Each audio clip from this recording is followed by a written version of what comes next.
Ladies and gentlemen, good evening. Welcome to yet another edition of the Lambom Show. Today is Saturday, February 3rd, and I am pleased, excited. Um, I don't know whether those are the right words to use, but today, this broadcast would have been apropos last Sunday when we celebrated the solemnity, no, not the solemnity, the feasts of St. Thomas Aquinas. Thomas Aquinas is the patron saint, the saint after whom the major seminary in Bambui is named, the original major seminary in Bambui. The St. Thomas Aquinas Major Seminary in Bambui celebrated its Golden Jubilee last December, and in continuation of that series, I've been hosting lay alumni of St. Thomas Aquinas Major Seminary. Today is special. I wanted to celebrate Thomas Aquinas by hosting two alumni from Bambui who are in IT. It's kind of strange because generally your regular ex-seminarian is either teaching in a Catholic school or has become a professor and teaching in a university somewhere. But here we have people who have now decided to rebrand, and that's the topic for this evening, rebranding through IT. The path for the lay alumni of St. Thomas Aquinas Major Seminary. So while we are going to be talking about IT in general, we are going to be addressing a particular crowd. So we'll talk to ex-seminarians, but also in particular, it's for everybody. I have the honor to have with me Mr. Primus Vekuh. How are you, Primus? I'm doing well. Good evening. Good evening, everyone. Excited to be here. Thank you for accepting to come on. Shufai, Dr. Ta, are you able? I see you're still. Are you able to come on? Shufai? So before we get started, there's something I'm very particular about, and forgive me, Primus, I don't know, but let's do this.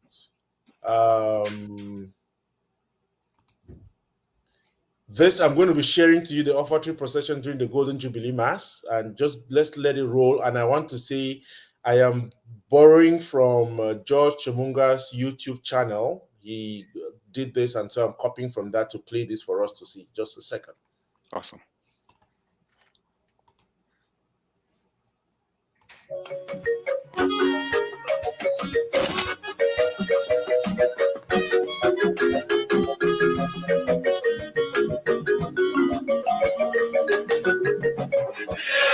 But this ex-seminarian, who are dancing like that, giving the opportunity.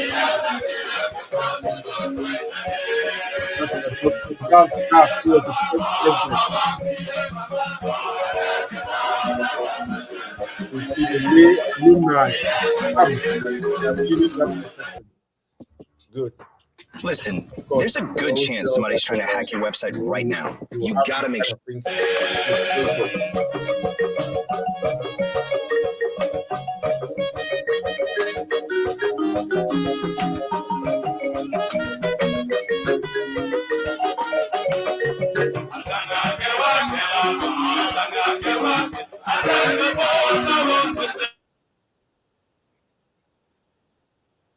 Okay.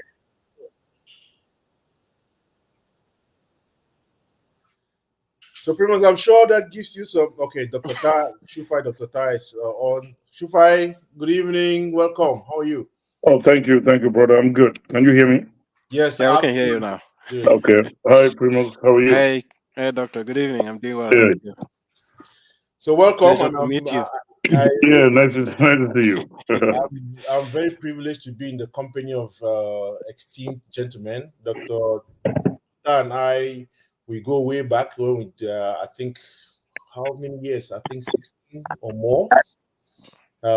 We have been here together. We have journeyed together here. And like I said, so I have with me, you can see this is from the Golden Jubilee from STAMS. And this is also the shirt that they had on. So you can see that I am fully loaded for the Golden Jubilee. If you don't have yours, Mr. James, who was present brought this back home. So that's why I have them here, because some of us have not traveled back to Cameroon since 2004. No hopes of ever going back. But let's get back to our topic. So today we want to talk about rebranding. And rebranding is something that is, call it en vogue. Everybody talks about rebranding. If you are in corporate America or you are doing anything, you need to constantly rebrand in order to fit. So let me start with you, Primus, because you're the younger man. Who is Primus? Introduce yourself to us. Let's know, who are you? Okay, so I'm a STAMS alumni. You know, excited to be on your platform. You've been doing amazing, so I appreciate the work you're doing here. Um, and excited to meet Dr. Ta as well. Um, you know, I'm a 2009 batch member. So, so I went to STAMS in 2009. Before then, I was in a religious congregation. So I started off as a Marist. I was in the Marist with the Marist fathers, not the Marist brothers. And then I moved back to the Archdiocese of Bamenda. Went to philosophy in Bambui. After philosophy, pastoral experience in Garwa. And after my pastoral experience, went back to Bambui for theology 1, 2, and 3 when I left. So after, with doubts that always come with formation and stuff, so I just decided to take off some time. Probatio ad libitum. So I took up some time to reflect, and applied for schools in the US, and that's how I got to move here. And the story has been a different one since then. I've always had the kind of love for machines, computers, and stuff. During holidays, I used to go help out in centers. Even when I was still in secondary school, right, in computer labs, we had an orphanage near in Frontier Street where I lived, and I used to go assist the guys there. There was a monk, a friend who lived there, assist them with computers, stuff like basic Excel, basic PowerShell, and all those things. So I maybe I had that love for computers since then. But yeah, when I reached the US, um, you know, started thinking about what to do, right? Primus, And hang on 1 second, because yeah, you are going too fast for us. So there's a gentleman who spent 3 years of philosophy, 1 year of pastoral experience, 3 years of theology. And when he got to the point where he was going to be ordained a deacon, he decided to take a year out. He decided to say, I want to rethink. You should be honest with the audience to say you were not rethinking. You had already made up your mind that you want this thing was not for you. Because you were out thinking and looking for schools in the US. Okay. So what was it about that seminary experience that you read? Because the average Cameroonian who is in the seminary, you don't have any personal issues. You are not one of the hot-headed guys like us who are in the seminary. You're a level-headed man. And then all of a sudden you start saying you don't see. What was it that made you to get to that point where you thought you needed some probation to think through? right. Interesting question. So I think right, during pastoral year, living the experience in Garwa, I started reflecting how life, after the seminary would look like. Uh, the hardships, the whole the whole priesthood thing. I lived in a seminary context, but I used to assist in the parishes nearby, and so the experience, the lived experiences there were a little bit tough for me, and so it made me to begin to think. I thought of elderly priests in the Archdiocese of Bamenda. I'll be giving concrete examples. In the Archdiocese of Bamenda, where I was. So I thought of what they were going through. I worked during pastoral experiences with some and saw their lifestyles, and I was like, wow, these are the men who have given up their lives to serve the archdiocese, and these are their conditions, right? I worked in Bambui. I had an elderly priest there. I will not mention the names, but yeah. And I was like, wow, this is tough. So I was thinking of the future, like how would I be in future? I'm someone who likes to explore new things, to learn new things, and to open up my mind to other things. And I was like, okay, maybe this is really not what I want to be, or maybe I'll be just in one place. Maybe I'll have so many limitations. I'll be listening to just this person who may have other ideas, and I have other ideas. And if our ideas don't meet, what becomes of me, and all that. So there were a series of things, that made me to kind of start thinking. That was during pastoral experience, first year theology. Those thoughts continued, and I reached out to the spiritual director, and I told him, hey, this is happening. I'm having thoughts. I feel like I should take some time off. He told me, hey, this is normal. This is how the experience is in the seminary. It's normal to have those thoughts. It's normal to want to withdraw, take some time off. But let's give it some time, right? Let's pray over it. Let's think through it. And yeah, that's how the thoughts started, and we journeyed a little bit. He gave me 3 months, go think, go pray, and come back, tell me if it's it's the same story. And I did, and I actually did sincerely, and came back and told him, hey, I think these thoughts are increasing as time is progressing. Theology too, the same thing. I went back to him. It was still internal. I didn't go external. Same thing. And yeah, when when it was clear that we're getting to be ordained and stuff, I was like, oh man, these thoughts are really they are still there. Went back to him, and he told me, hey, yeah, I think it's time you bring it to the external forum. Talk with the rector if this is really what you want to continue. You want This is the path you want to take, right? So I went to the rector, and yeah, the rector was like, what are you talking about? What are you talking about? I actually left the same. No one knew that I was leaving the seminary. My classmates did not know. I had a very close friend. He's a priest now. He's the one who knew. Everything was normal. I think I was in the singing department. I was in the library.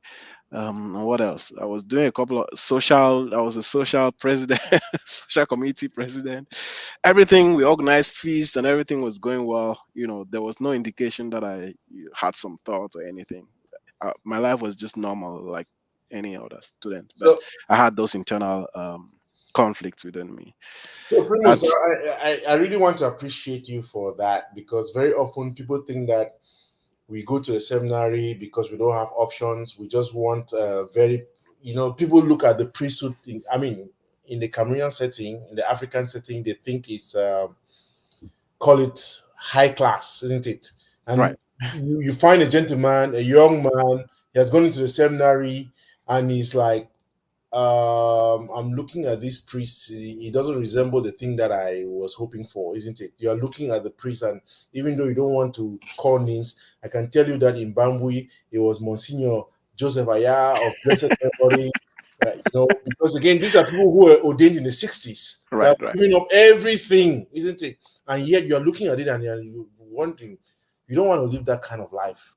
And then I'm grateful that you're able to share that, because again, many people look at the priesthood as a shortcut to some kind of high life, but that's not what it was for you. That's not what you're looking forward to. Okay, and that is why at the end of the day you opted out. You opted out of it, isn't it? So, Right.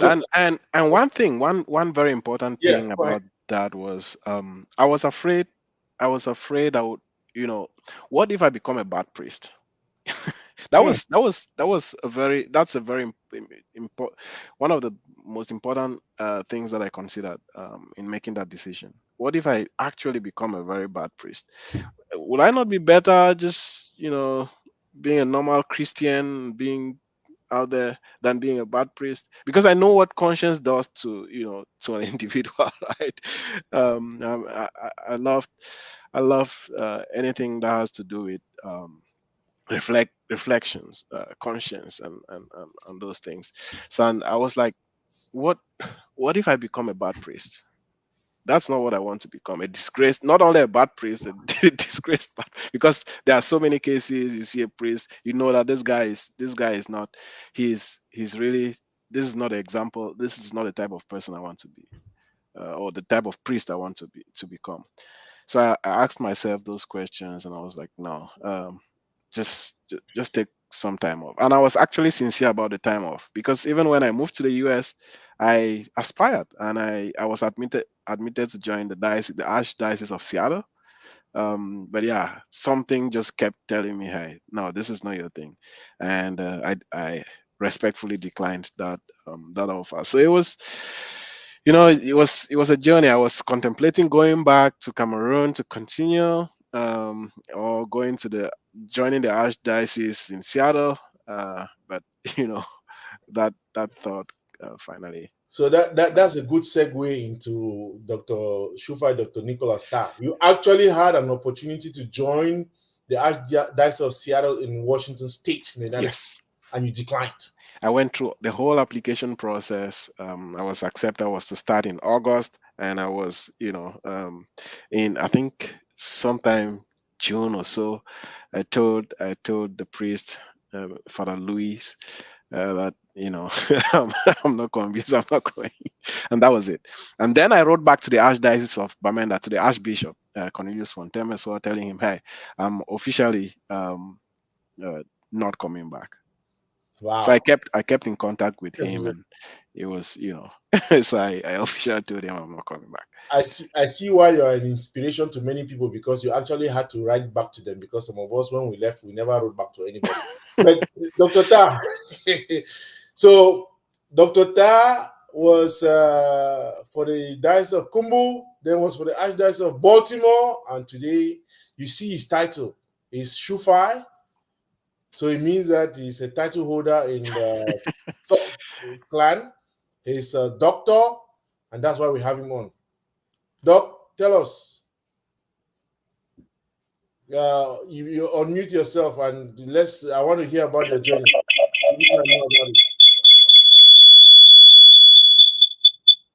All right. Can you hear me? Yeah, absolutely. Okay.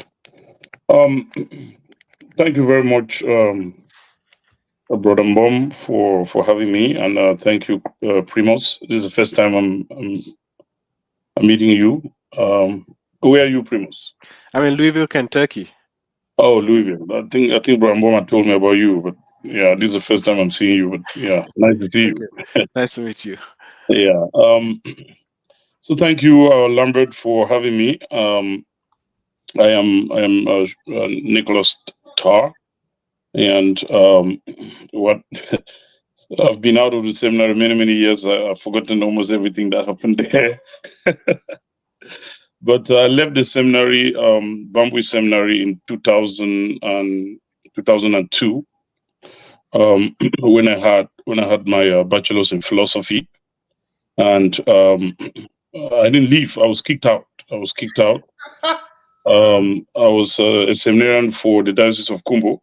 Sorry, I laughed because I never knew that part, but go ahead.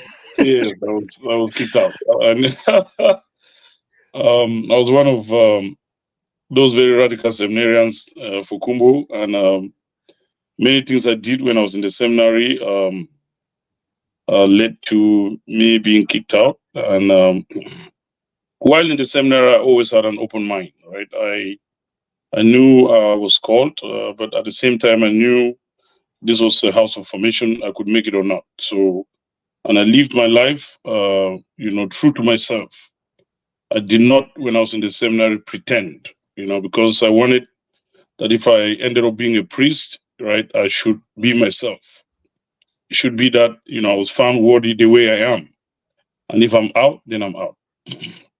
And so we went for this bishop's meeting in 2002, and I was kicked out by the then Bishop of Kumbo, was Cornelius Eswa.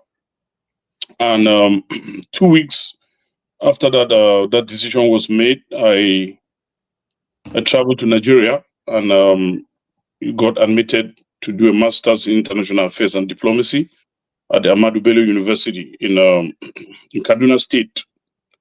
And I was in Nigeria. I started school there, but then, knowing how Nigeria is, they started a strike, and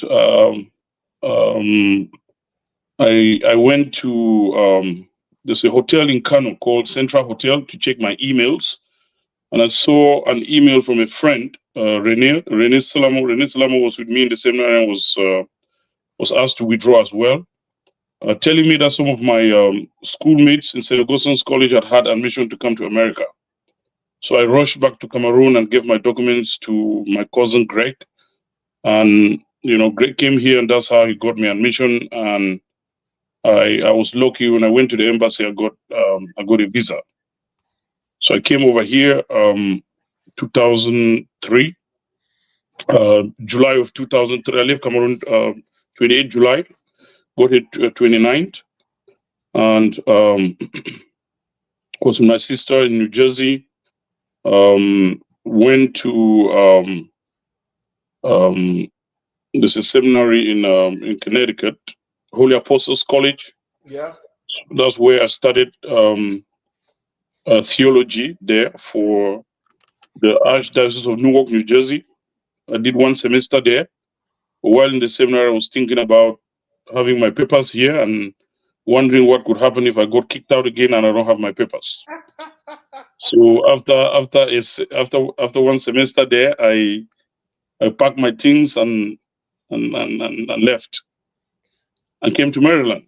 That is how I, followed my asylum process. That is then when Ms. Ambom just came in, and our late brother Eric just came, and we formed a community then, and that's how I got my asylum, and then went back again to the seminary for the Archdiocese of Baltimore.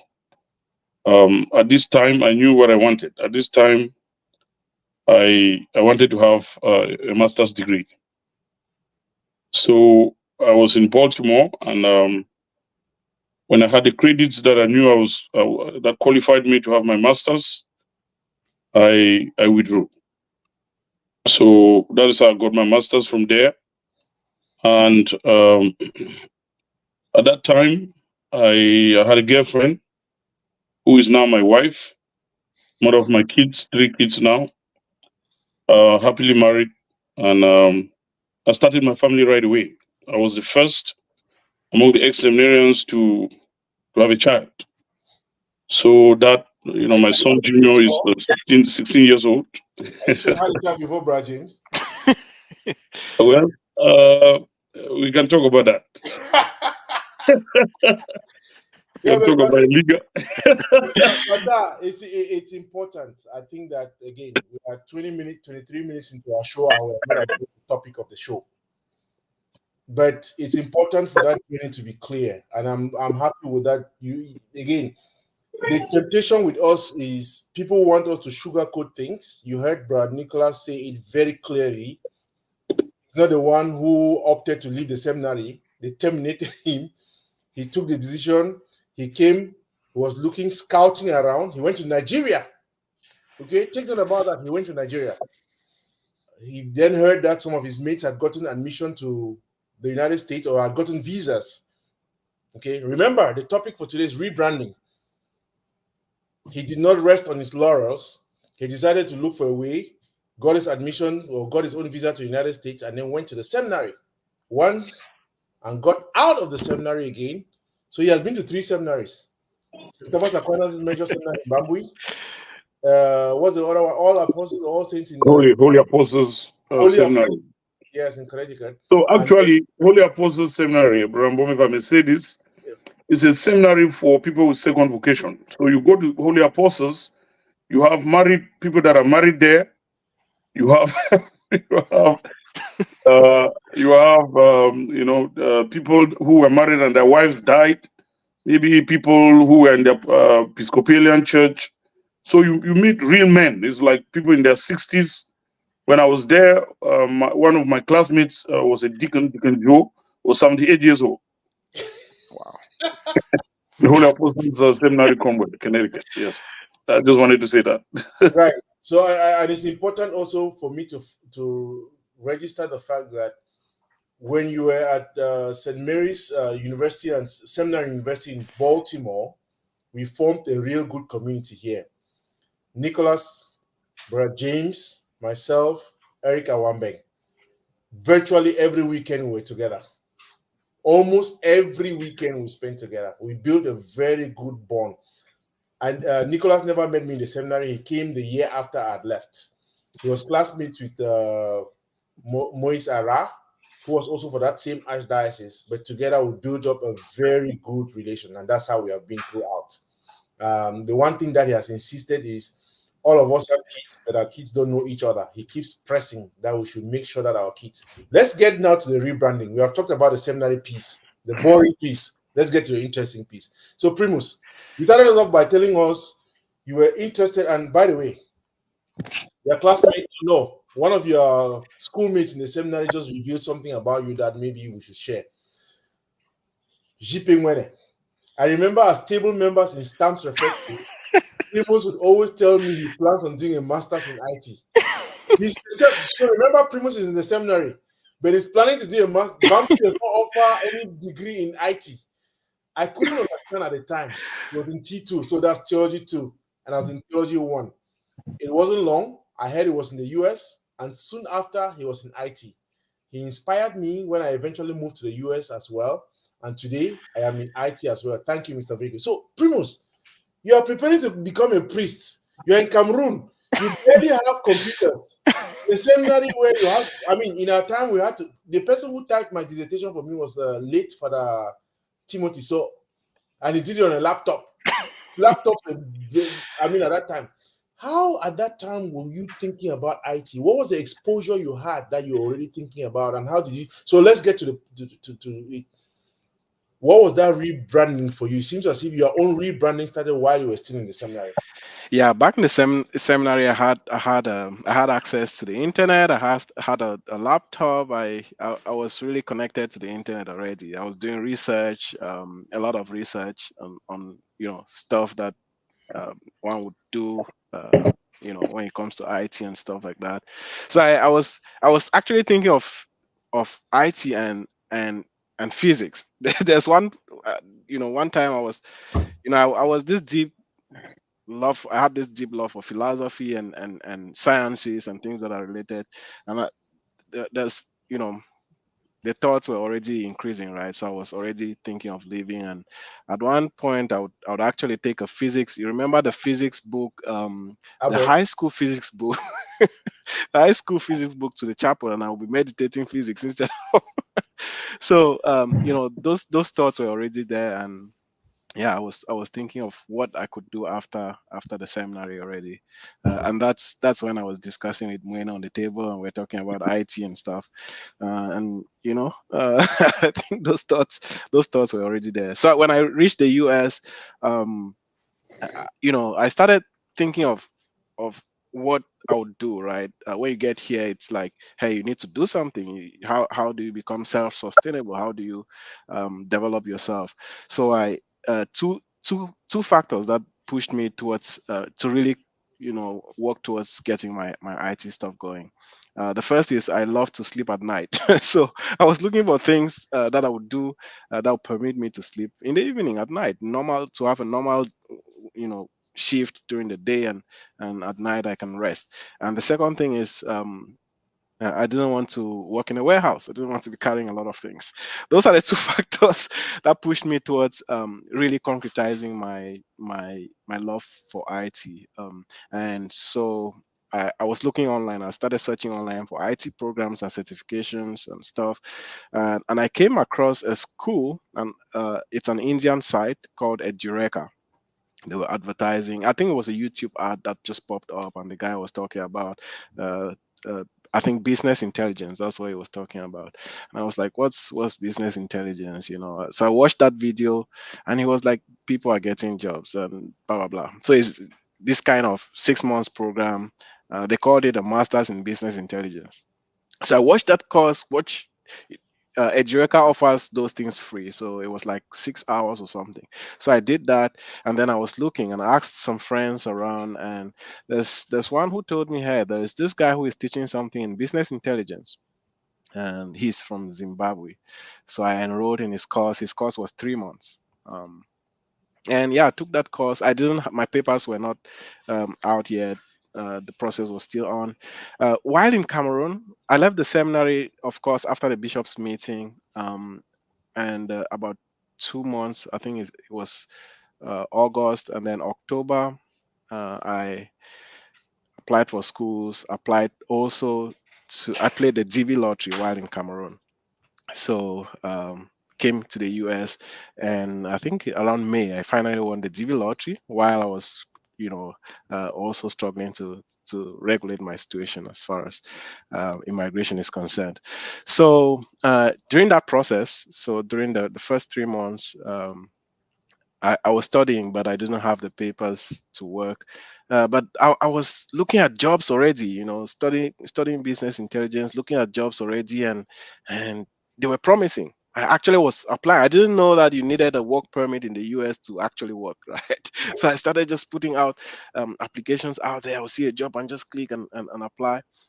And they actually reached out. And I was like, wow, so these guys are actually reaching out because of these programs. And I was like, yeah, this is real. This is something I can do. So after 3 months, I started applying, and they would tell me, hey, you need a work permit to work. I was like, okay, all right, all right. So I bought a book, a book about business intelligence. I read that book cover to cover. It was a 1,000 pages book.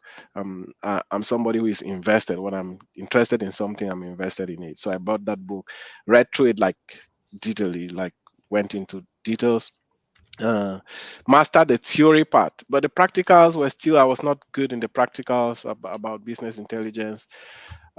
So about 6 7 months into it, I got my work permit, so my work visa, and really started applying and taking interviews. The first month, second month, those months were tough, right? Because I was more invested in the theories. I knew the theories, but the practicals I wasn't so good. So I kept applying and studying. I used to study 8 hours a day because I was not working yet. So I had that time to really study. I used to study 8 hours a day. I would grind it and I would do it. So from interview to the next interview, I would be, I would go into an interview today, and they tell me, I noticed my limitations. Of course, they will tell you, hey, you need, you know by yourself that this thing is not working. This thing is not, it's, this part, I feel this part. So the next interview, I'll meet the same type of questions. They will ask me the same kinds of things, and I will still not be able. So I told myself, hey, you can't do this. If you studied in Bambui, if you've passed through Bambui, you shouldn't be this mediocre. And I decided to really put my head to it. So I studied, did practicals, and the next month I applied for jobs, and I got a call, an interesting call from one of the states that was in Washington State. So I got a call. They interviewed me. I poured them the theory. They were so interested. That was the beginning of things, and they told me, hey, it was a panel of 5 people. They told me, you are amazing as far as the theory is concerned, but we want to see the practical part. So hey, take this data, go prepare us presentations on business intelligence. Oracle, it was Oracle Business Intelligence. Go prepare us something and come and present. We want to see what you can build, right? If you want to if if you want to nail yourself, give me a presentation to do for you. That's where I got the job. So I came out, took like a week and did a presentation, built dashboards, everything, named it according to the various because the board was managing different different schools out there. So I built according to the various schools, designed everything, and it was neat. I still remember the project, and I had a 1 hour presentation, actually 45 minutes, and they clapped and said, hey, you've got the job right then on the call. So that was my first IT job. and I knew nobody there in the state, but I moved, and the job was interesting. It was actually a team lead job, so I was supposed to be leading a team, and the experience was, within yourself, that you are not at the that at that level that you're supposed to be. uh, the practical part was okay, was normal. I was doing it normally. It was not that tough, but I knew that there are things, the concept that I don't really know. They are not relating. There are concepts, there are core things that I do not know. So I started off again, went back to the to a Eureka, and started looking at courses, anything that I made at work, PeopleSoft applications, and then the implementations were supposed to be done in the cloud space. That's when I came in contact with cloud computing. They told me, hey, you guys will be doing an implementation in the cloud, and I'm supposed to be leading the team. So I went to study cloud computing, and I enrolled in a Eureka again. They had a program called a master's in cloud computing or something, but it's not actual masters, it's just the practical kind of courses. So I took all those courses, got certified in AWS, got certified in DevOps, anything that is programming I did there. And yeah, that's how I moved. While there, I was like, yeah, I'm getting all these certifications, getting all these things. I think I really actually need to be official. I need to do it the official way. And so I applied to do a master's in computer information systems at Oxford University. Sorry, um, Boston University, not Oxford. Sorry. So Boston University, and you know, I was told, hey, you need to validate these courses, these prerequisite courses. There were 3 courses, but the knowledge I'd gained at the Eureka with programming. So I studied programming there, Perl, Python, Java, and all those things. The knowledge that so the prerequisite courses were 3. They were just so easy for me. I cracked them all A's, and they gave me full admission, and that's how I started, officially studying to get my master's. It got a little bit expensive. I moved from Boston University to the Southern Arkansas University. Moved into data science, so I was studying computer information systems there. I moved into data science, so I just moved my credits over and applied in a different program.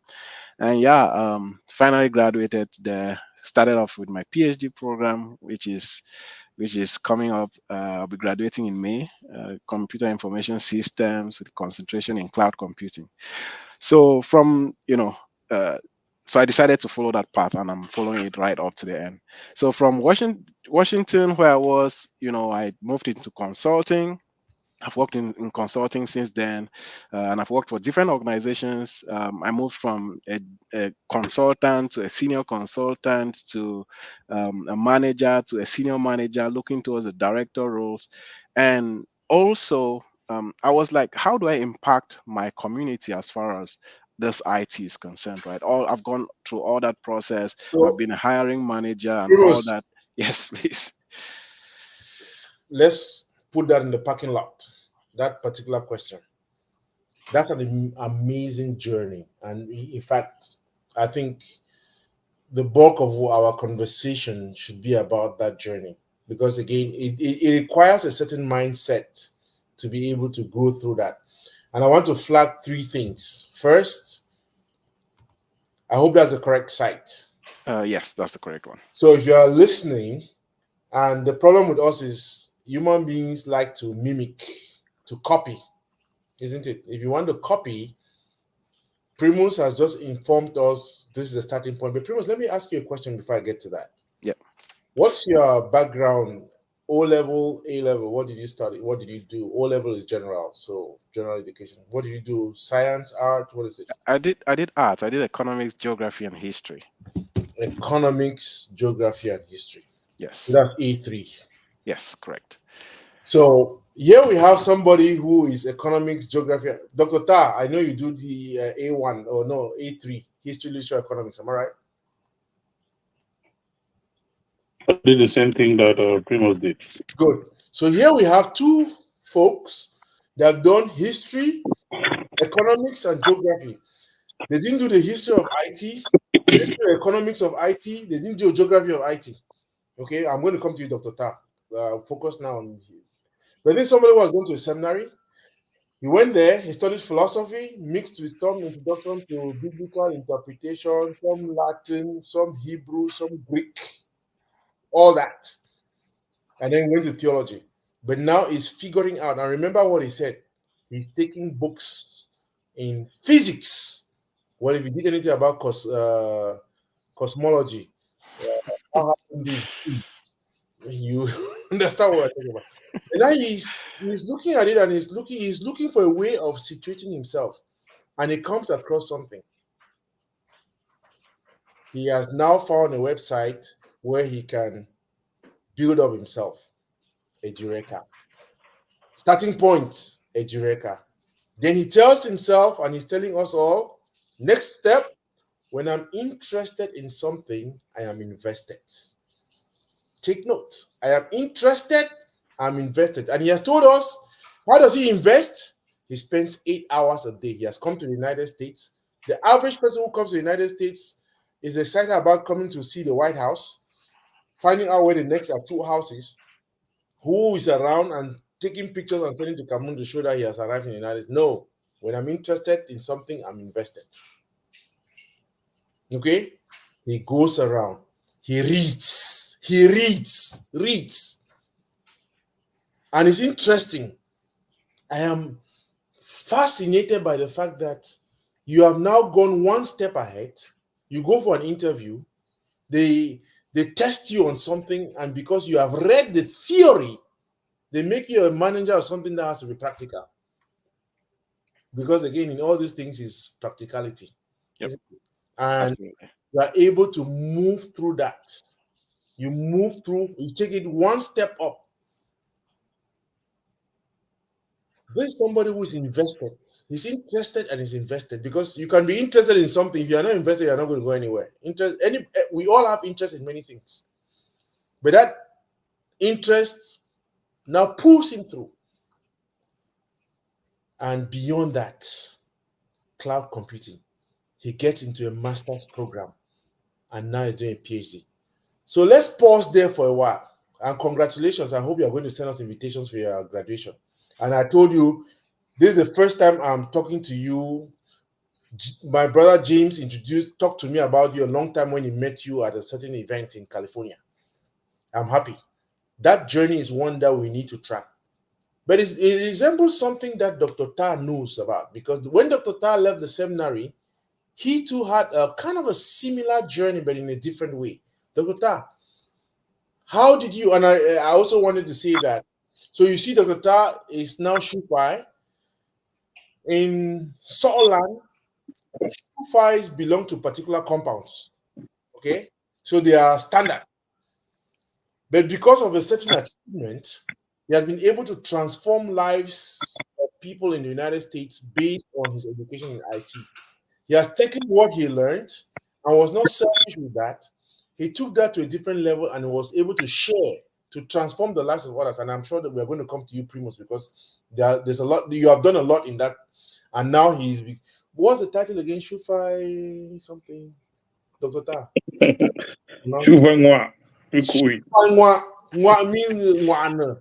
me put it that way. Book. But I want to start off because that you never started off wanting to get into IT, because you left the seminary, you went and did something conflict resolution. Yes. And then within conflict resolution, you wrote a dissertation about something in cybersecurity. Yeah, that is actually how I switched. So when I got my master's, I registered to do a PhD in conflict resolution, specializing in risk management. And while, can you hear me? Absolutely, we can hear you. So while a PhD student, I wanted to do something that was going to give me a better job. So there was a Nigerian guy in Maryland who was teaching Linux. Linux is an operating system, just like Windows. So I went to this guy's training school and I did Linux engineering there. I learned the Linux language, and I got my first job in as a Linux engineer. working for Department of Homeland Security, USCIS. At that time, I was, doing my PhD in conflict resolution, specializing mostly in, managing risk.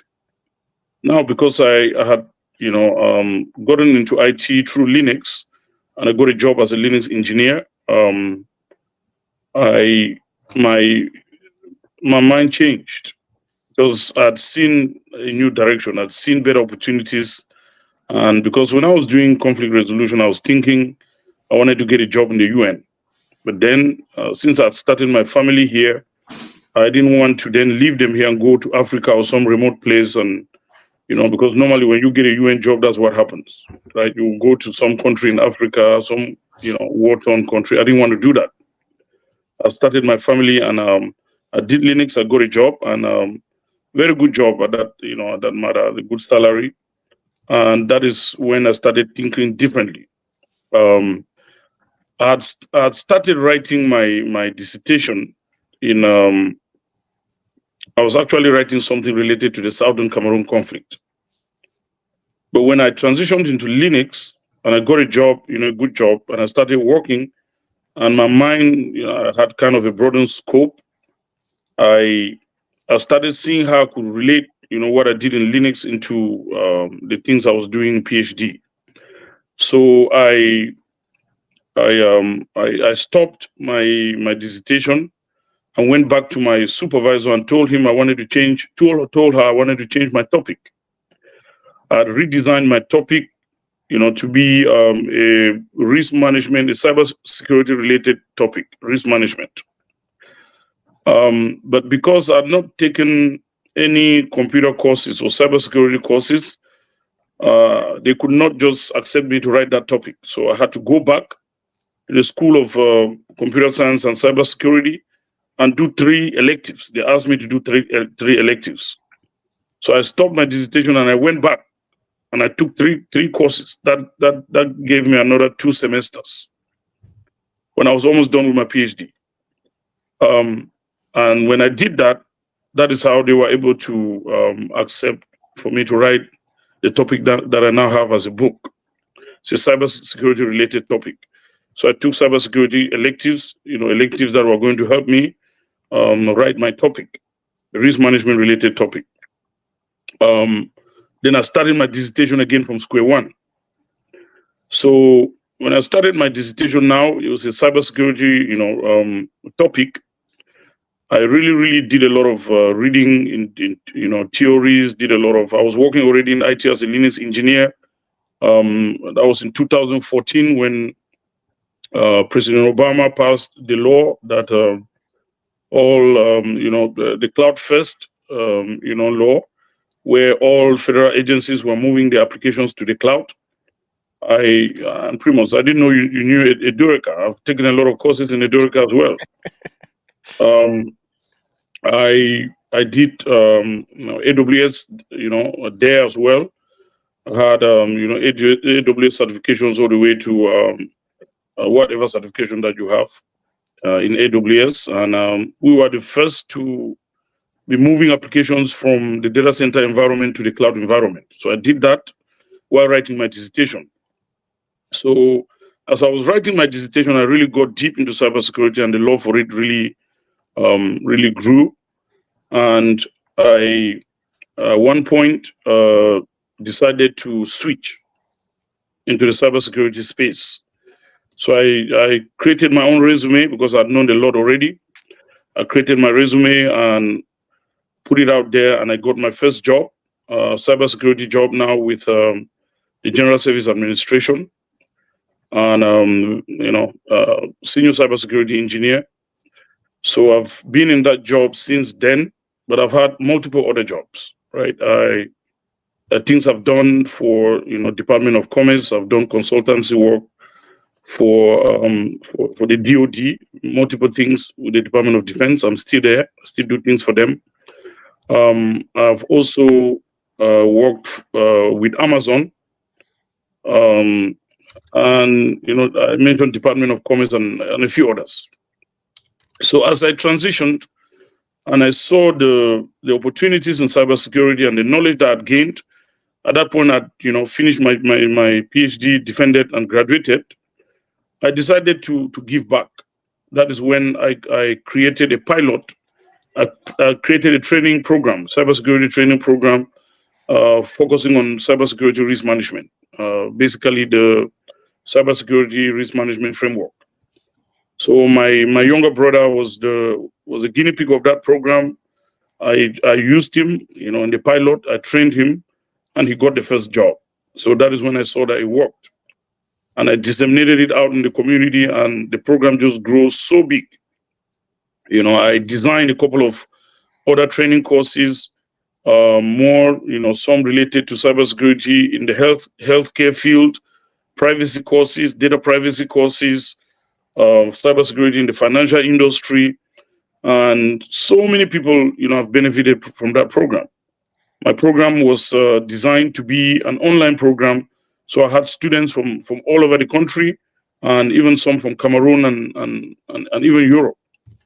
So now, when the American, training program succeeded so well, and so many people were having jobs, I decided to create the European program, because I realized that a lot of brothers and sisters in Europe really struggled doing odd jobs without really knowing how to transition to IT. So when I designed the European program, my younger brother Emil, he's a structural engineer, was working at the time as a construction project manager in London. So I told him to come to my training. I did a pilot with him. He finished the training and hit his first job, £140,000. So imagine. So that is how the European class started. And because Emil is very smart and he picked it up so fast, I handed over that class to him. He's the one doing the training now. And I eventually handed the American class to my younger brother, Herman. So it's a huge, I have a website, TAR Technologies. If you Google TAR Technologies, you'll see it. If you want me to chat it, Ms. Ambom, I can do that. Yeah, so Doc, again, I wanted to flag that because you have taken us one step ahead of Primus, and that's okay. But I think it's important because for me, it's rebranding. Rebranding is what we're doing. And we are addressing ourselves directly to a particular population, isn't it? All of us, 3 of us are in the US. Primus is in Kentucky, a Republican state, if I may say that. You are in Virginia, led by another Republican. I'm in Maryland, led by Democrats. That doesn't matter. But the important point here, and I want to, again, just listening to you, you went to a training program that was designed by a Nigerian for Linux operating system. And then with that, you were doing a PhD in conflict resolution, but you were not just doing a PhD in conflict resolution. You did that. You had done a certification in Linux and how to mirror. That's what made the change, isn't it? How do I take these two things? Because for us, and again, I say this because we are all Thomists, St Thomas Aquinas, isn't it? That's where we started from. St Thomas Aquinas is a systematic philosopher and theologian. You build the thesis, the antithesis, and then the synthesis. And I think that for everybody, we unconsciously, I'll say that, unconsciously, you're looking at it and I'm like, I've studied philosophy, I've studied theology. In real life, if it's not about the church, then it's not going to work, isn't it? How do I now make an impact within this community? Primus goes one way, and you see where the convergence is. I never knew that you also went to Edureka. So all of us have agreed on one point. If you want to transition into IT, you want to rebrand, starting point is Edureka, but we'll come to that. But the Guitar says, he looked at that, changed his dissertation topic, and then branched off, successful, and his brother. IT, there's nobody who went to the seminary and was going to be doing IT. No way, isn't it? None of us. And I'm very grateful that now people don't look at ex-seminarians as people who just come and all they are talking about is something about theology, teaching doctrine, or teaching in the Catholic school. You know, there are things that have happened, and we need to be looking at that. So, Primus, you're about to say the same thing. You came in. So, again, tartechnologiesllc.com. That's for Dr. Shufa, Dr. Tar. Okay? Primus, so you have come to the United States, you have settled yourself, you're good. What's the next level? How do you get Right. to the next level? Right. So, in my years working and experiencing different things. So, doctor has hit some points, and I think we have like minds there. I studied Linux administration as well. I studied cloud computing and all of anything that is computing. I actually would go into anything that is computing, data engineering, data structures, and all of that, because all of them are working together. So I wanted to really understand how the whole IT system works, the whole life cycle works, right? So I would pick up a topic in everything and try to get as much as I could out of it. And as a result of that, in consulting, I worked for different organizations like the Chick-fil-A's, the Marriott's, the Deloitte's, Capgemini's, and so on. And I had different roles within those organizations as DevOps engineer, as managers, DevOps managers, cloud implementation specialists, as data engineering experts. I also worked in network modeling. That's in data science. I remember I told you my master's was in data science. So I've had curated experience in different areas in IT, and as I was getting that experience, I noticed one thing that cuts across. You need to have skills in a particular thing in IT, right? You need to be specific. You need to be practical, and so with that discovery and also interviewing lots of candidates. Just this year, I think no 2023. I think I interviewed about 50 students across the different um, the different skill sets, or 50 candidates that are to be hired by organizations. And in that process I learned a lot about how the market looks, how the IT market looks, how what is needed for a candidate in who is interested in IT to really get their first job. So I decided to open up a learning platform. I called it Primus Learning. So if you Google primuslearning.io, you'll see the website. So I decided to put out Primus Learning out there to help people who were really interested to get started in IT, but they didn't know how to go about it. Because of that experience, I was like, hey, let's do this. And I started off with a couple of students. I think about 12 or about 15 in number. That was in 2018. And they were successful. They started having jobs, and after the training, it was 6 months training, and I used to do it alone. It was tough, right? Coming back from work and going to teach people in the evening, and then also attending my studies, because I throughout that period I was also studying for my PhD. So it was tough, but the results were evident, right? People got jobs, and I was like, wow, this is working. So um throughout that experience, I made a lot of money for organizations. I'm somebody who is detailed. So I noticed that the various projects that we worked for, or the projects that I worked, I was leading, personally leading, taking a project from zero, from the discovery phase, from the business gathering phase, right up to implementation and conclusion. And then I would leave, because I was working mostly in consulting. And I was like, if I can do this for an organization and they pay me, just something little in relation to what I made for the organization, why can't I do that for myself? So I was like, hey, so after Primus Learning, why don't you just employ those you train at Primus Learning yourself in a consulting firm?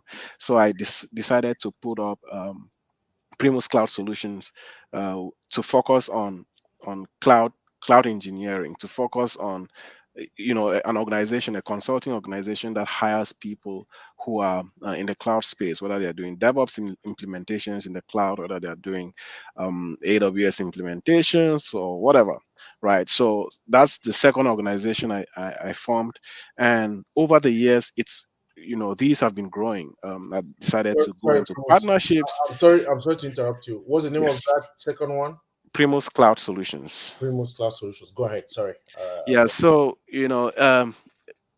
these organizations have grown over time. Primus Learning, for instance, has grown. I started off in the US online, and it's grown. It's established in Africa. We have a center already in Boya, Cameroon. Well, we have another in Douala, in Cameroon. We've graduated students already from the Cameroon branch, and you have students who learned with us in Douala, Cameroon, who have been hired. Just last week we had 3 hires. One of them was hired from Douala to work in France. So you see, there are possibilities that people can actually study IT from anywhere they are and get jobs out of where they are, and even get remote jobs. I have people who actually are working for Primus Learning from Cameroon, right? And so you see remote opportunities. I've not gone to the office for 4 years, right? Working right from my desk. So those are the types of opportunities we're trying to create and open up. So we brought it to Cameroon. We have a branch that opened last year in Nigeria.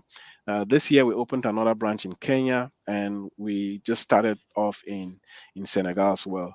So I know there's a huge desire for people to learn and grow themselves in Africa, and that's why yeah, you know I decided to push the Primus learning focus on Africa, and also the Primus Cloud Solutions. We're opening up branches in France. We have partnerships that are in France now. We're trying to open that market where we can train people, hire them, and move them over. Either move them to France, move them to Europe, any country in Europe, or move them to America.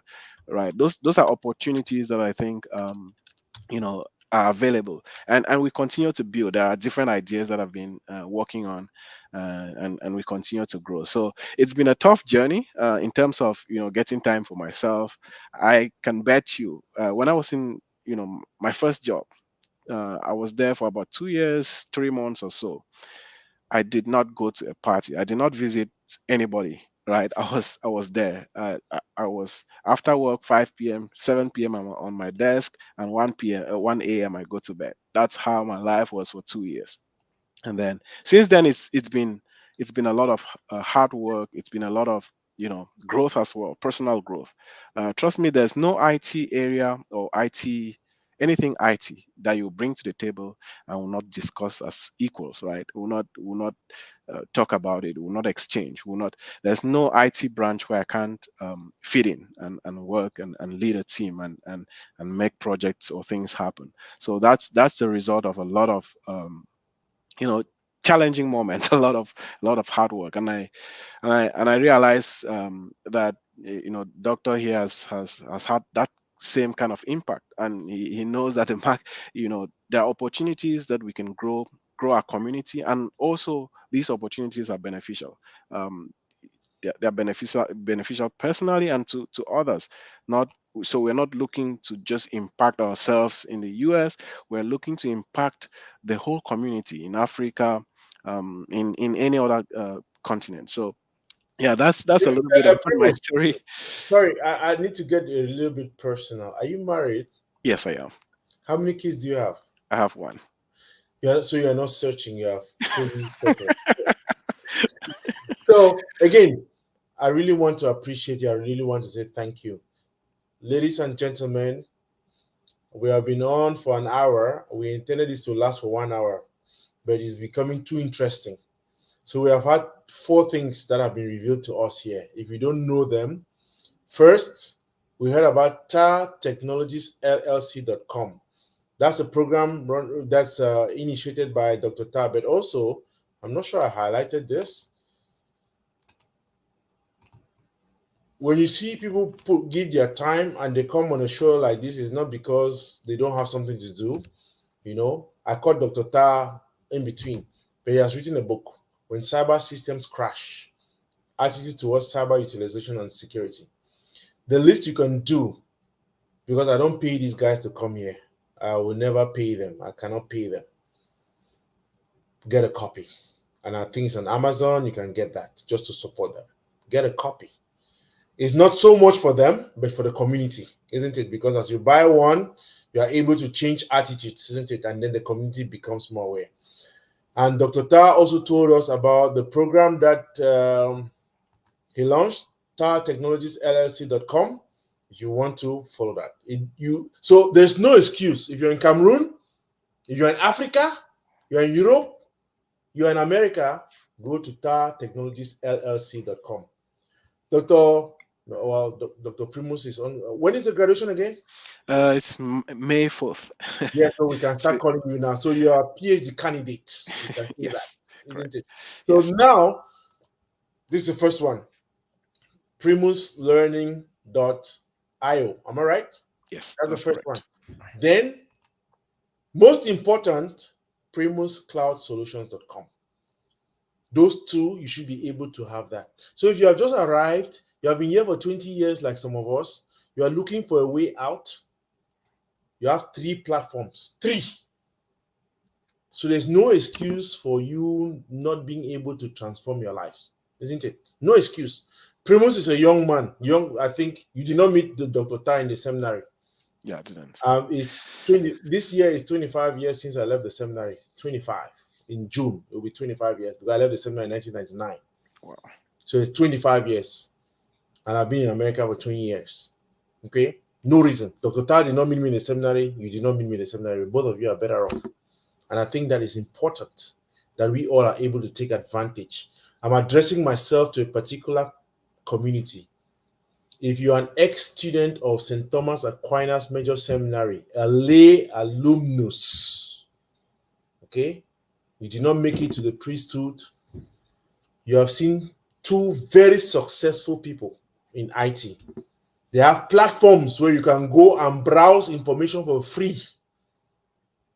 And I really wanted to, before we get to the last piece, really ask whether there are specific benefits you think you'll be able to offer to members of our organization who are not able to pay some of those fees. They don't even have data.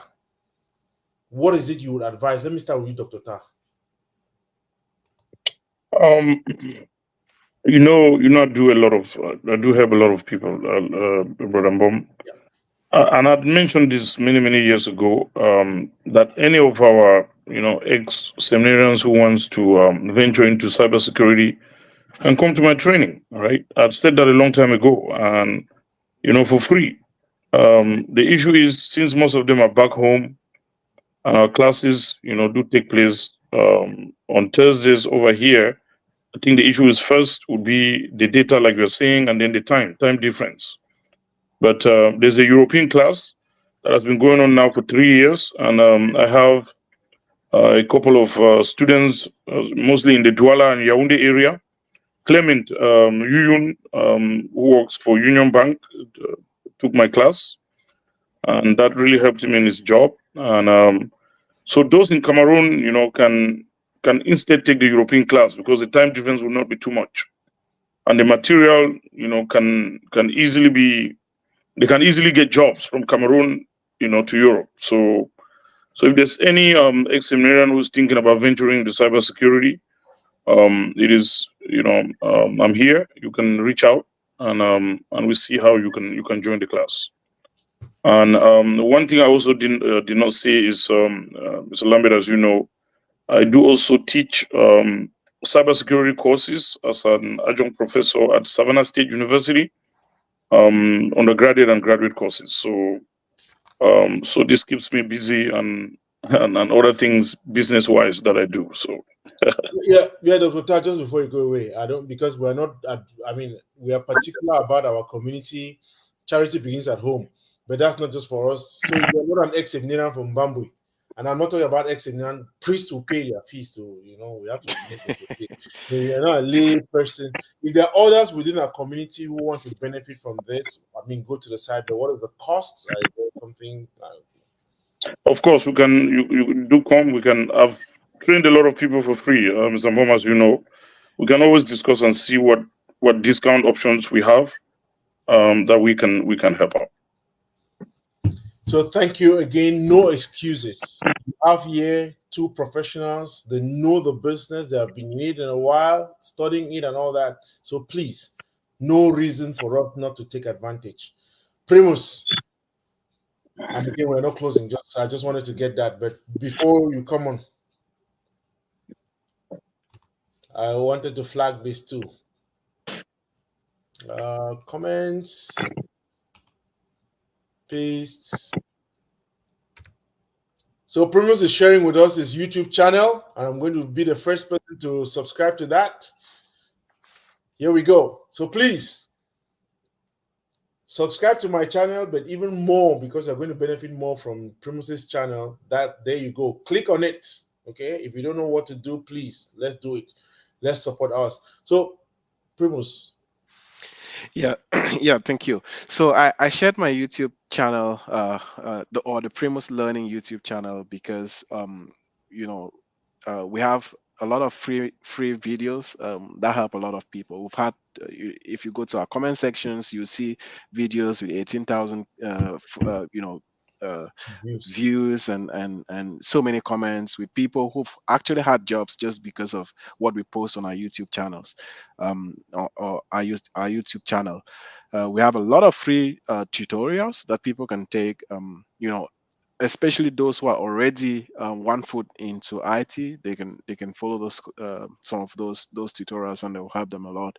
And we also have videos where we direct people on the types of things to do in IT, for free. But of course, for ex seminarians, we're always available to talk with them and give them opportunities to study with us. If you don't have data and you're in Cameroon, we have a center in Boya, and so you can walk in, and I can negotiate with the team out there, and we get you enrolled into some of our programs.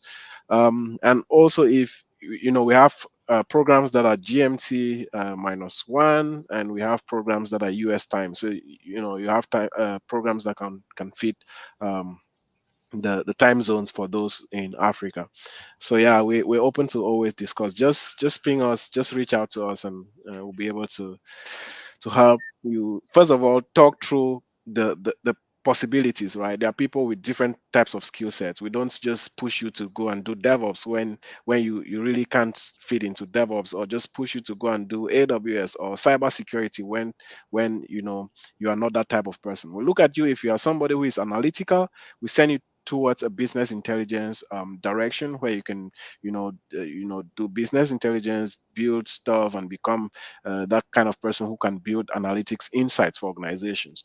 And if you're somebody who is kind of very towards the numbers, we can push you towards the direction of data science. But if you're somebody who is good with figures, who is good with characters, and can code and do stuff, we push you towards the DevOps side, and so on. And those, there are career paths that have been designed specifically for people with different types of intellectual capabilities. So yeah, we're open to talk with people, and just get to know them, and see how we can help them towards getting started in IT. Yeah, so just before, again, I get super excited with some of these things, but I really wanted, just Primus and Dr. Tam, coming back to you, walk me through. I studied A1, A3, okay, high school. I did history, English literature, French, and economics in high school. I went to a seminary. I did philosophy. I did theology.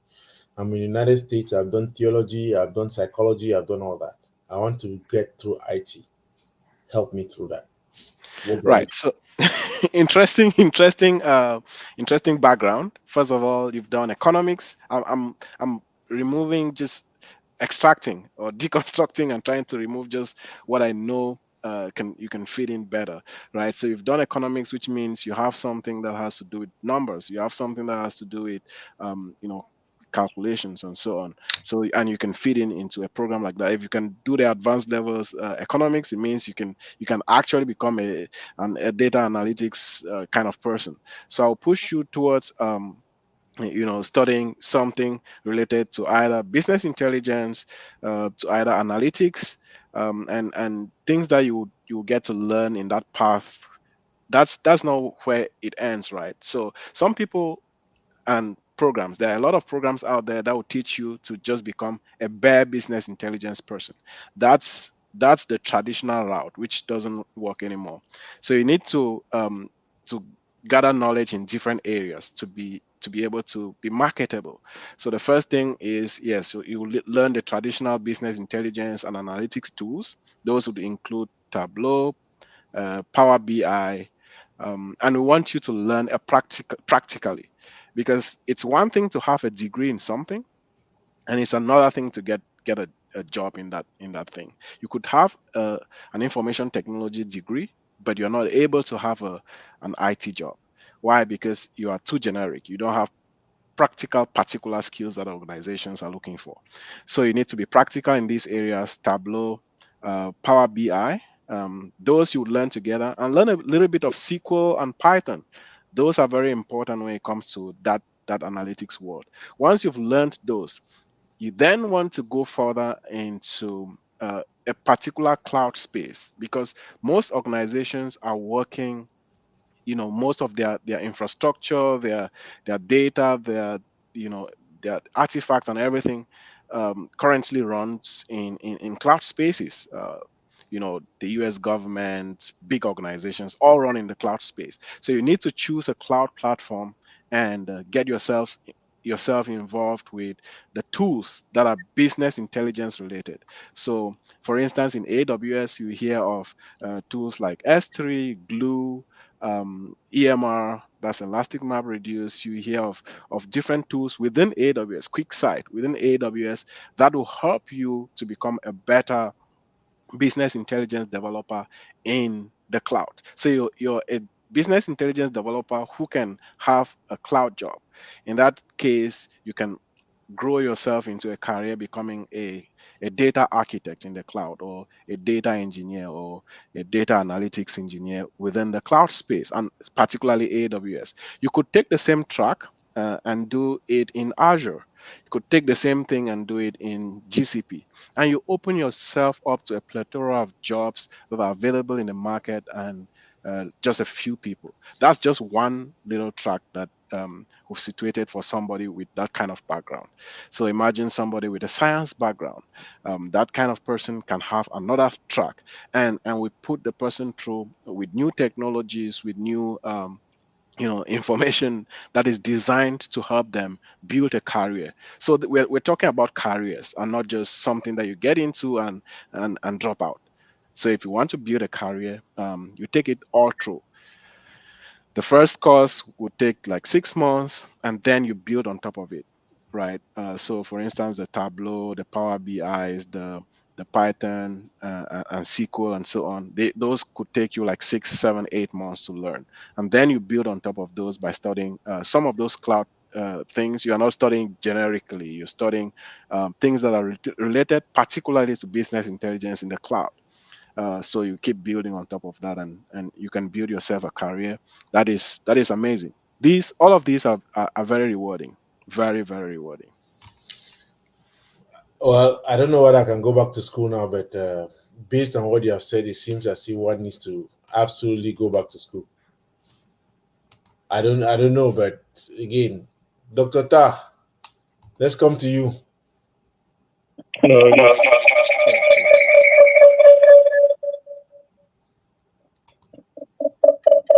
So again, I think this is hold on one second. UCTA. So this is Dr. Ta's YouTube channel right here. No, not mine. Primus. Oh, is this the same one? Okay, Yes. so the same platform that I posted. Okay, sorry, I thought you good. So, No. Dr. Give us somebody who has just arrived in the United States, has heard so much. Everybody is IT because these days everybody wants to do IT. Everybody hears that there's so much money. What would you advise the person? What's the career path to choose? If somebody just comes to the United States and you are not yet a citizen, I wouldn't be advising you to to come directly into what I teach, because the type of cybersecurity courses that I teach are risk management related courses, and you have to be a citizen to get it, because you need clearances to get a job in the government space. But you can still, take the class, but then you would have limited opportunities in the private sector.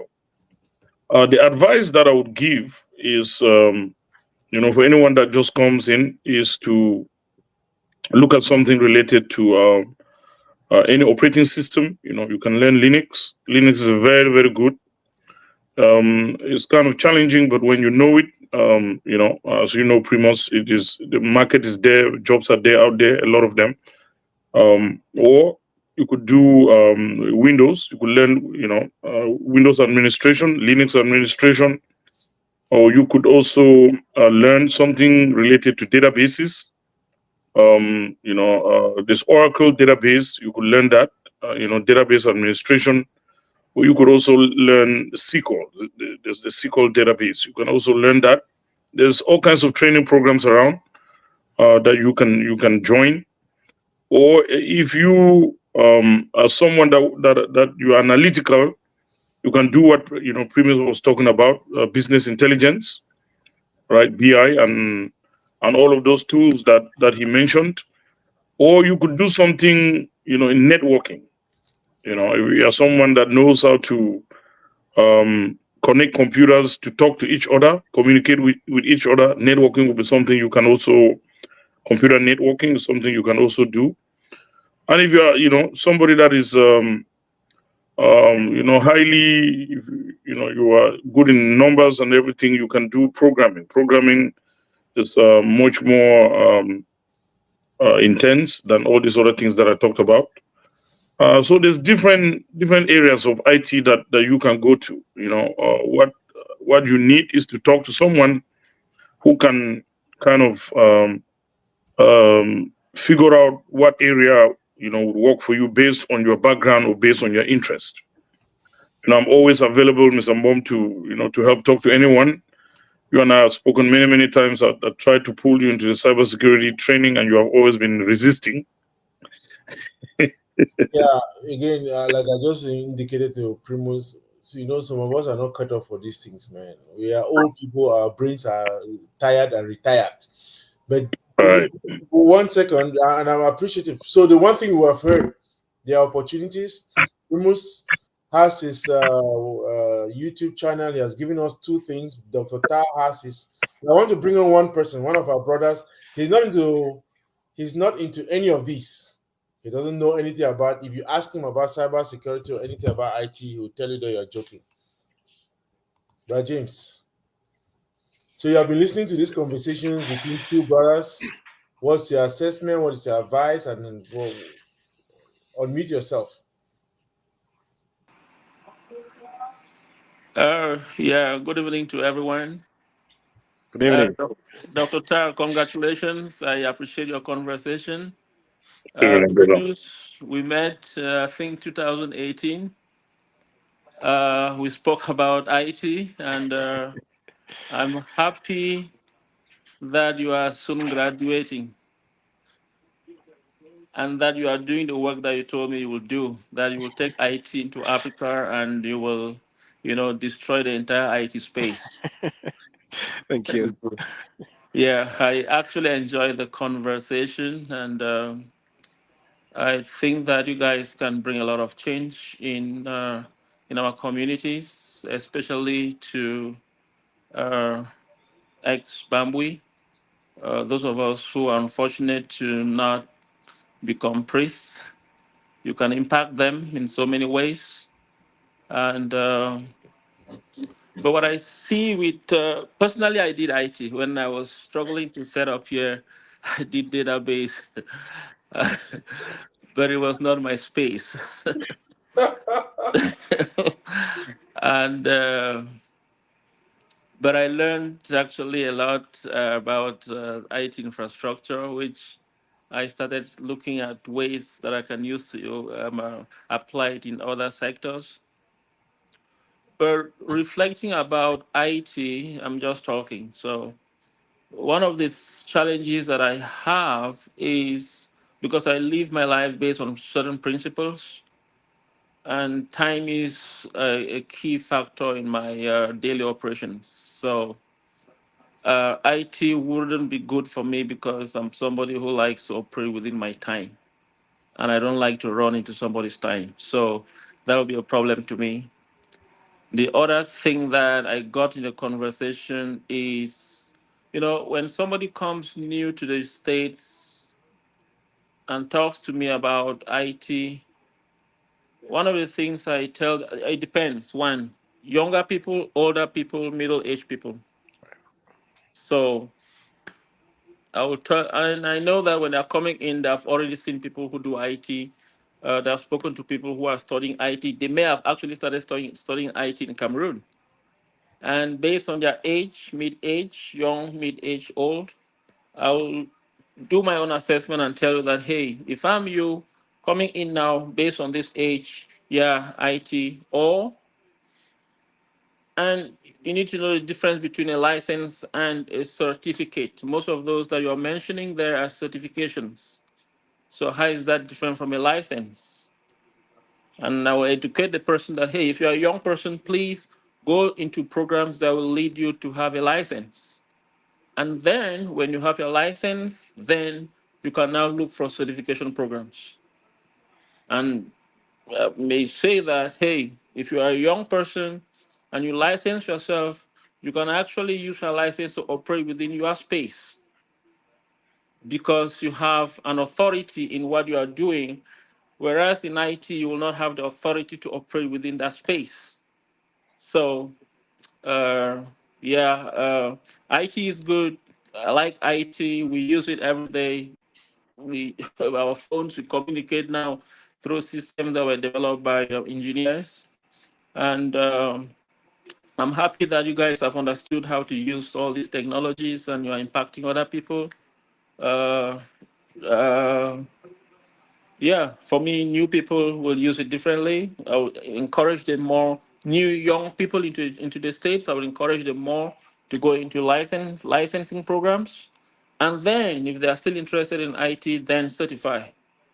And then, but then key principle, operating within principles. For me, one of them is time.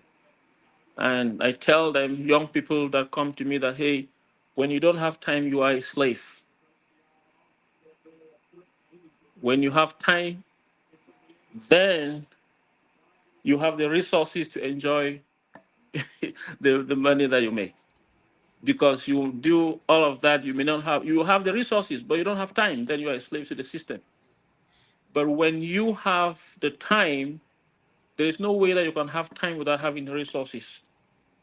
And so we also, within our daily operations, based on what we do, need to figure out how to enjoy the resources that we make from the hard work in whatever we are doing.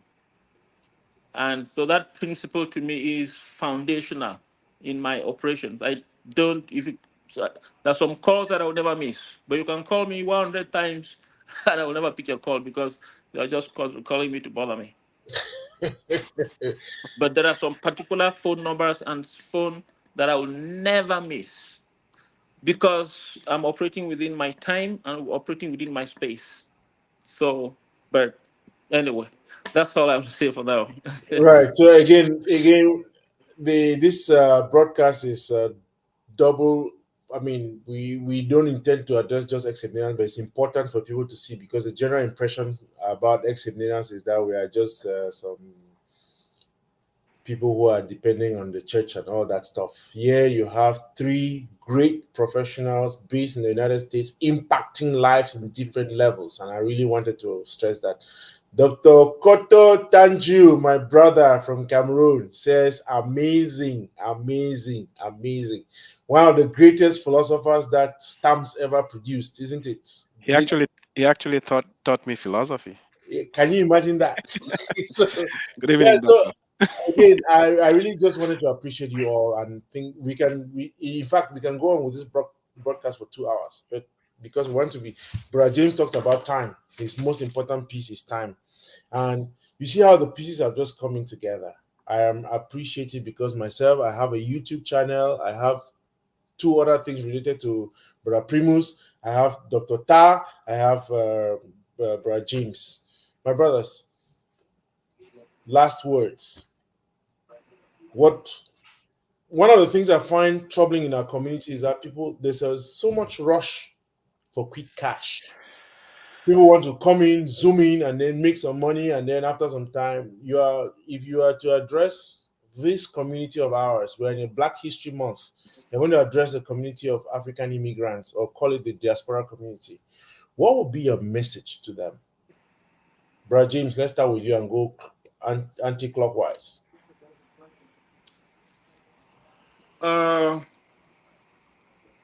If I were to talk to our community, to young people who are still struggling to figure out, we've always heard people say that follow your dream. I don't know if I was born in Japan, if I would follow the dream that I'm following now, right? So we have to learn to adapt our knowledge, adapt ourselves to be able to do things that work for us. Nobody was born to me. Nobody was born to do any particular thing. You are only saying that you are doing this based on the environment in which you find yourself or based on the people that you are talking with. So we should learn to adapt and to have an open mind, listen to other people. And if you want to do something, do it thoroughly. Do it as if everything depended on you. Do not work when if you are asked to clean a particular place, don't clean it as if you are cleaning it for somebody. Clean it as if you are cleaning it for yourself. It is your space to enjoy. Don't always work as if somebody is forcing you to do something. No. Tell yourself that if this is my organization, if this is something that I am doing for a living and I want to do, make sure that you do it well. Leave an impact in every little thing that you are doing. Do it very well.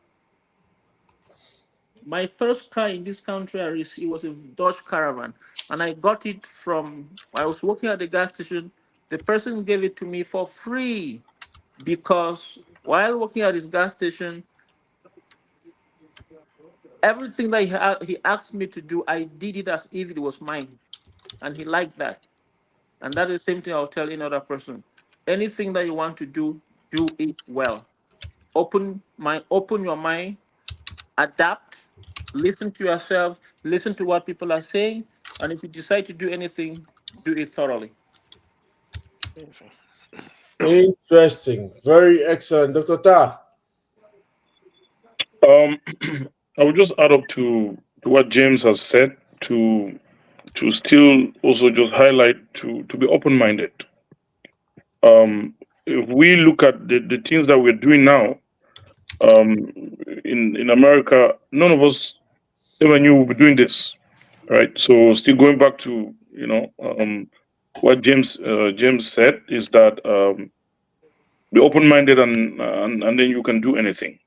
But the key thing too is look up to people that you want to be like, right? If you come to the country and you take your time to do your own research, look at the older brothers and sisters that are already doing very well in their own respective areas, and look up to them.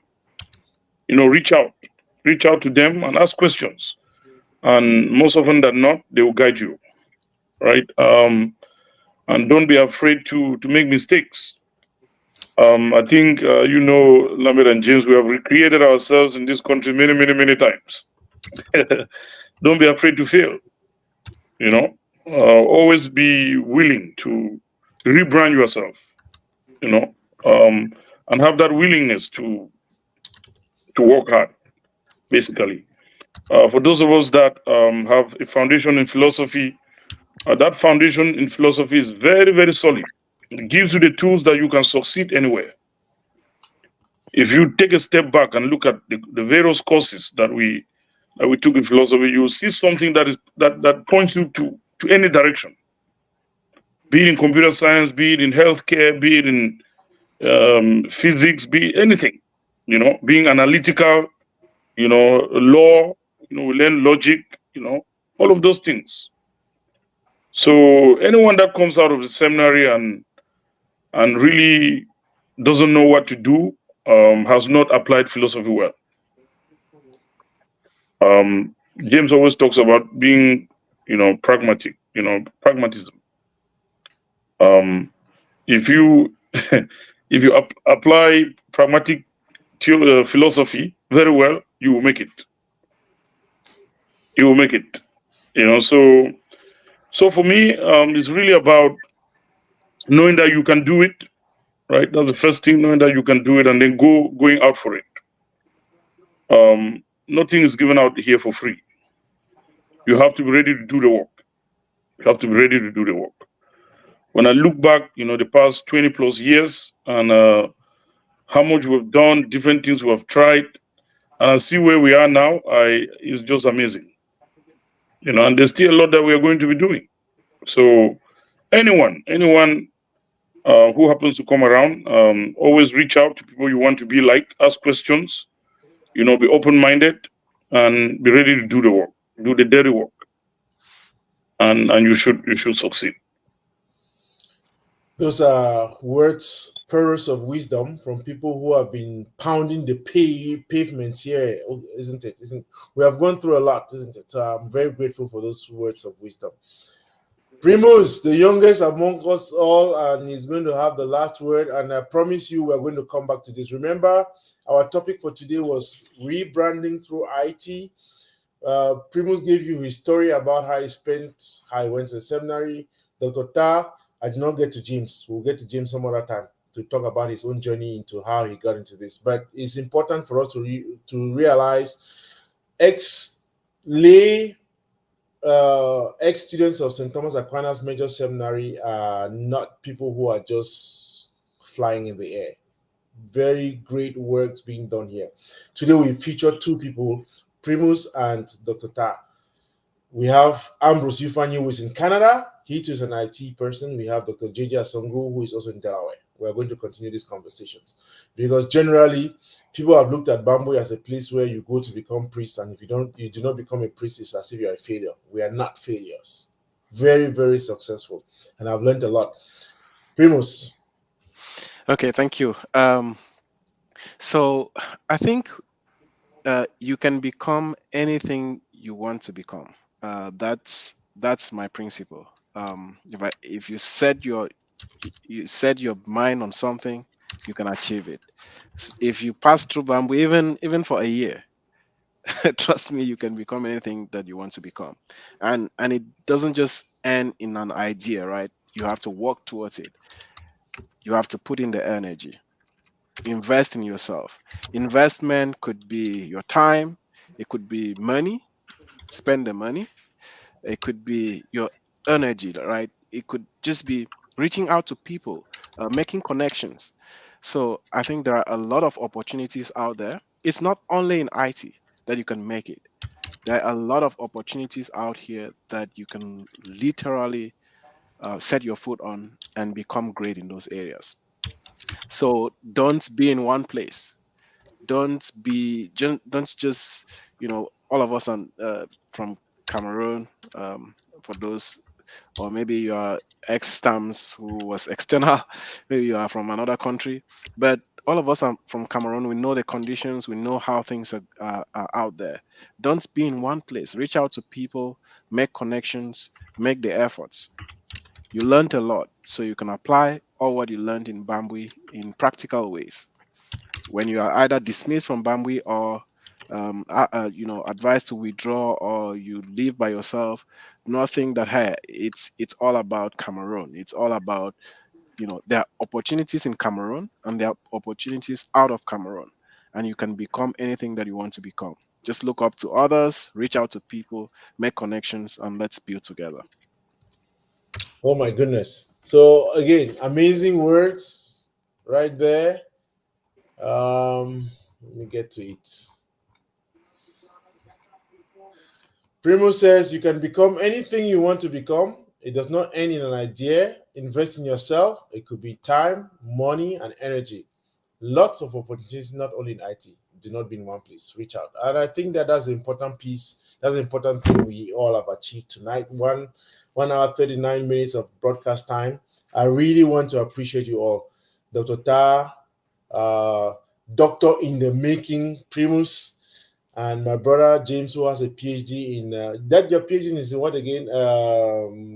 You're kidding me. He says he has a PhD in developmental disabilities in DC. But brothers, I think it has been a very rewarding conversation. I really want to appreciate you all. If you want to take one more round of last words, I would appreciate that. But thank you for the time. Rebranding is important. It's not just like Dr. Tar said, we are constantly rebranding, isn't it? It's not just you rebrand today, as things are changing, you rebrand again. And I think for our alma mater, we are very grateful. I sent this invitation to the rector of the major seminary in Bambui. Within 30 minutes, he responded and said thank you, and I'm sure he's going to watch this. If you're an ex-seminarian, lay ex-seminarian, you went to a seminar, did not make it through, there's no reason for you to be lamenting. Very many opportunities, very many. You have Primus, he has options that he has afforded us. Dr. Ta, reach out and be more concrete. It's not about demanding, this or no, be more concrete and be more, engaging in what you want to do. It's not about money, isn't it? There are things that people can offer you. Could be time, could be money, could be energy. Brother James, I want to thank you all. And if you want anybody, you want to give a last word, I'm open to that. All right, Brother Bob, let me just say this. I think when we left the seminary, it was kind of hard for us to figure out what to do because we didn't have a lot of success stories, ex-seminarians ahead of us who had made it. Remember, James, when we came to the United States, there was nobody. It was just us. So anyone leaving the seminary now, have a lot of, success stories, individuals they can talk to, right? People that have been there, that have been out here, that have been in the trenches, working hard and succeeding. So to the younger folks, right, who just left the seminary a few years ago, and those who are going to leave, we are here, right? Have a lot of experiences, as individuals, as business people, as technicians. We've tried our own fair share in marriage, right? We have our own failures. So many different, aspects of life. So always reach out. If you have a problem and you don't reach out, then no one knows about it, right? Then you can't get help. So, but if you reach out, one or two people, somebody will help you. I can guarantee you that amongst, all of us here, we are doing a lot of, different things, helping people out in Cameroon. One more of, ex-seminarians. We are going to help you in one way or the other. You might have a problem of, let's say, 10,000, and if I can't give you the 10,000, I would at least give you something, right? Maybe 1,000. But reach out. Don't feel that you are a failure because you didn't make it in the priesthood, right? You didn't have to. You didn't have to. And don't think that the only thing you can do when you leave the seminary is to teach. Teaching is okay, but try to stretch yourself above the frontiers of where you think your mind can end, and you'll be surprised. Something as simple as going into the internet, and sitting there and applying for schools out here. Do that. There are ex-seminarians who don't do that, but then who expect to one day automatically just appear in the United States. If you have never applied to a single school, you have never applied for nothing, all you do is just sit there and then think that it is like magic. It will never happen, right? So you have to try and do something, and then ask for help. If you are trying to do something and I can see that you are struggling, I see the effort you are making, I'll be willing to help you. But if you just come to me and you have done nothing, and you're just sitting there, and you want me to do everything for you, even it's not encouraging for me to even want to help you. So, brothers, and I know there should be so many more people who are not ex-seminarians watching, but particularly to ex-seminarians, really. Let's really use the knowledge that we learned in STAMS. Philosophy is very, very helpful if you apply it. Reach out to us. We are doing a lot of things helping people out there. So reach out. I know I speak for all of us here. I know I speak for all of us. I know James, you're doing a lot helping. Lambert, you build a lot of connections. Primus, I suspect you are doing a lot already as well. So let's be open to helping. I think that's all I'll say, Rambo. No, Yes, no, thank yes. you, Shufai, Dr. Nicholas Stein. I really want to challenge all of us to make sure that there's a lot within us, and we are so. You see, Primus, I thought Primus was right here in Maryland, but Primus is in Kentucky, and we have an ex-seminarian who is in Kentucky, Jerry Boy, Aiden Berry. Let's try to build up. Let's build up the connections here. That's my personal editorializing. But, Brother James, I see you had your hand up. You want to say something? I just wanted to add to what Dr. Tar said that, when you leave Bambui, one thing that you may face is that you don't want to take challenges. You don't want to be daring. You don't want to take risks. But those are the things that you need to be doing. You need to take risks. You need to be daring. Once you start doing those things and facing those challenges and difficulties, then you'll meet people who can better direct you. We are trying to create a support system for ourselves such that when you get out of that experience, the trauma, the challenges that you face should be light because you'll be relating now with people who have already gone through all those process, all those steps, and that can support you to to adapt back and rebrand yourself. So, thank you, Brother Mbong, for creating this platform for us to exchange. And we hope that whatever we are saying here is going far to help us and other people to rebrand and to continue to rebrand, as Dr. Ta said. Yeah, so I just want to inform people that there are a couple of ex-seminarians who have already reached out to me asking for numbers and for your numbers. So I'm going to make sure that that's available. But Primus, just again, if you have any last words, Yeah. do you have any courses that are coming up outside? Is there any program, any plan? Do you have any things that people need to follow through? Yes, we programs that are coming up. We have DevOps courses that are coming up in April. We have SOC analysis courses. That's a cybersecurity course that's coming up in March, the first week of March, and also Salesforce administration. Those are all IT related courses. If you visit our website, you'll see those, or reach out to us. We'll be able to help. One last word from me. Beware the man of a single book. That's Thomas Aquinas. Now, again, I am laughing because we used to call our dear vice rector for the Polycarp a man of one book. But again, brothers, I mean, just imagine this close to 2 hours. Brother Primus, you want to sleep early. That's why you went into IT. Nicholas, you want to help people, always around. Brother James is a man of time. They were spent, you cannot believe it, up to 2 hours. If I said this program was going to last 2 hours, none of you would accept. But I'm sure we could continue the conversation. But I really just want to say thank you. I really want to appreciate you. And it's a great way for us to begin because all of us are here in the United States, Black History Month. We do our little bit to contribute to move, change lives, isn't it? We transform lives in whatever we do. And I think that in our little spaces, in whatever we do, we're able to do that. I really want to say you are pace setters, you move the community further in whatever you do. And I'm sure that let's continue this conversation. The problem with our community is that if I did not get to Brother Primus, I would not have known all this, isn't it? Amazing job that he's doing. And I'm sure he's helping many more people than I could even imagine.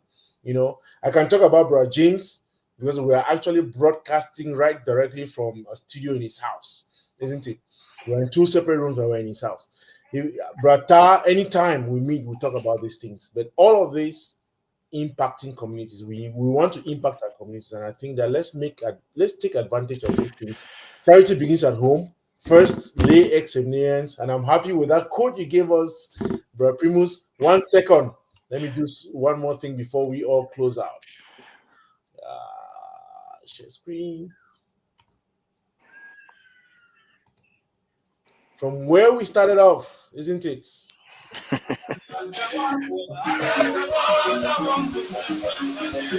Again.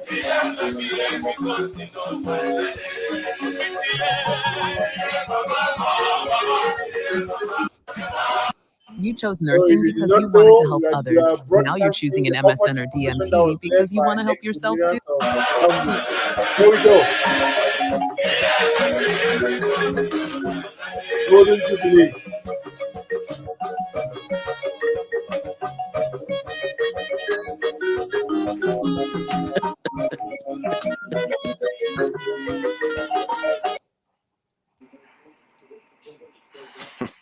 Thank you, all brothers. Thank you very much for the time. Let's make this a regular feature, even if it's just once a month. Let's get together, talk. And you all, my dear audience, have a good evening. Good evening. Bye-bye. Thank you.